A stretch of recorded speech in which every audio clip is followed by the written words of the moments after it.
Bleep! Coach Catfish here. The virus protection just went off. As far as I know, I'm not infected with anything that you can get through the screen. That's why today we'll be talking to the light, cause I'm trying to shine some light on the subject. Because it seems that someone took the subject wrong. I say, Mr. Coach Catfish, you said some nasty stuff. You talked about the scrotums and something else I thought you heard, which you really didn't. But you're talking about scrotum bags. Scrotum bags. Yes, I was talking about the scrotum bags, cause there is such thing. People like Coach Catfish that growed up dealing with the critter and taking the fur and dealing with the hides and stuff. You sort of understand. There's different kind of hides and different kind of furs, and there's some things that well hell, it's like getting a rattlesnake hide, a coral snake. Hell, I used to have my coral snake because I got a coral snake down in Texas, and hell, I'd always get these hides. Back when I first moved up here, there's somebody going down the road, and I was on my tractor. I was in my truck. I'm not sure. One of us was on something, the other was on something else, and a rattlesnake snake, about 5 footer, crossed in front of me. I stopped the vehicle, jumped out, had me a stick, put that stick on that sucker's head, and took my big old knife out of my pocket, which I used to cut sheetrock and stuff with, and cut his head off from his body. Throwed him in the back of the, I must have been in the truck. Come on in, Pussycat. You'll hear about it. Throwed him in back there. And that old farmer, he was on the tractor. He looked at me and he's like, who is that? Now, I done moved here, and they did not know who I was. He saw me do something like that and still did not come. Check it out. But I was harvesting a critter. And, well, hell, you just don't always run up on, 5 foot, this good rattlesnake snake hides. And got a nice set of the rattlers, too. And, well, hell, that's just what Coach Catfish do. So, I sort of look at the hides. It's like I say, I give you a very, very, very exceedingly deep look into the mind of Coach Catfish about honesty. And, like, when I look at it as something, I look at that little critter that be out there. Even the pussycat. But I love the pussycat, so, not take their fur. Because they're a different kind of critter. You would not want to sleep with a possum necessarily. Because once they eat, most of the time they throw up and poop, and they're just nasty. But they got the hide, they got the fur. The fur, I infer that their fur is fur. Anyway, people that don't do things like this have no idea how someone that does, then they look at it. Now, someone that works with trees, you say come here, baby. Let they touch you. Oh, the baby. My boys, hey, come in here. Coach Catfish was cleaning up the box yesterday, get Brown Cat Studio back in order. But anyway, what we was talking about was about the critter and the hides of fur critters that the y'all gave us to use for various certain things. Now, you take the deer. You take the deer. I take the deer any day. Now, well, right now, we're sort of scared of the deer because, excuse me, excuse me.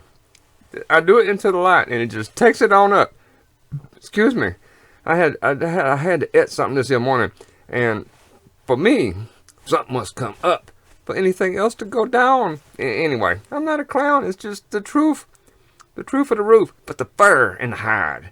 Now you take a deer, and you want to make a pair. You want to make a good pair of sand deals or something. You want to make something out of it, and you need different types of hides. The thing is, you get the deer. And you go back and you look at the rump. The rump hide.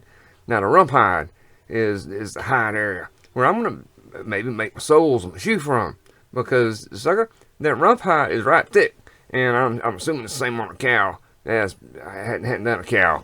Done a pig. But the thing I've done the most is what I just told you on the deer. The rump hide. Now, that's what I would use to make certain parts.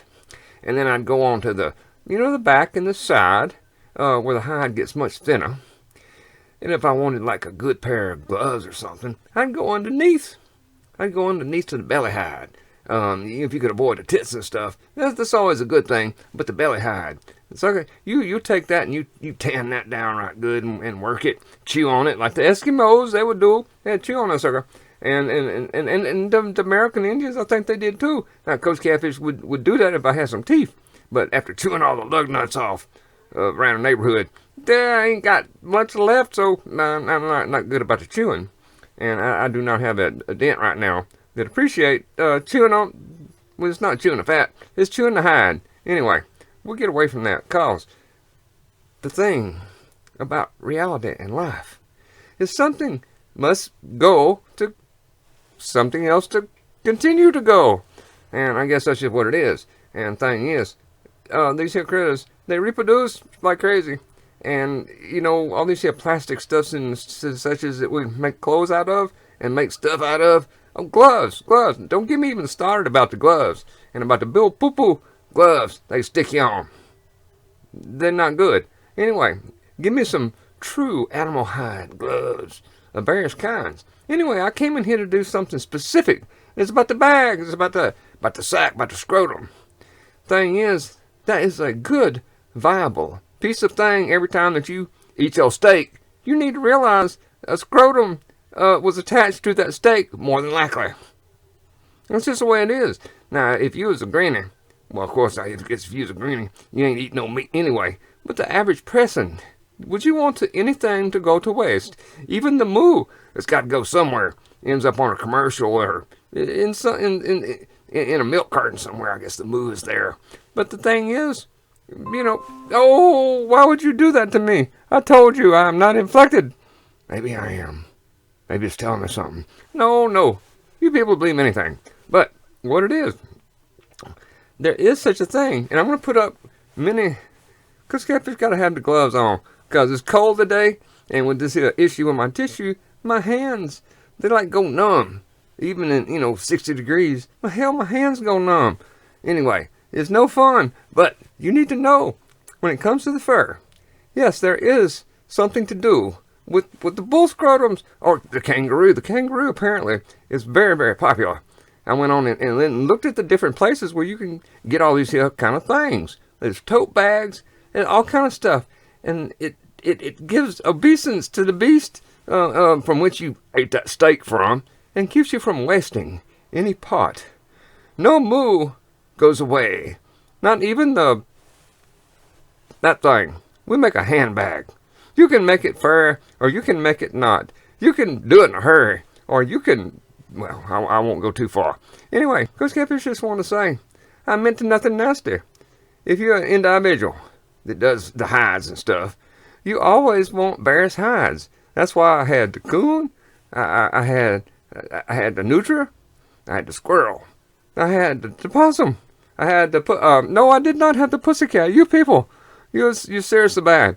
I had all the snakes in the local area, all that stuff, and the deer, and everything else I could think of. I had it pinned on my wall, and in my classroom, and at the university. I took my hides up there, and I'd pin them up, and people thought I was very strange. But the hell, we was Bayou people.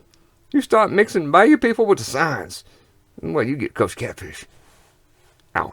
Praise y'all. It's a good day. But I wasn't trying to be nasty. I was just telling the truth about the hides. We won't hide it.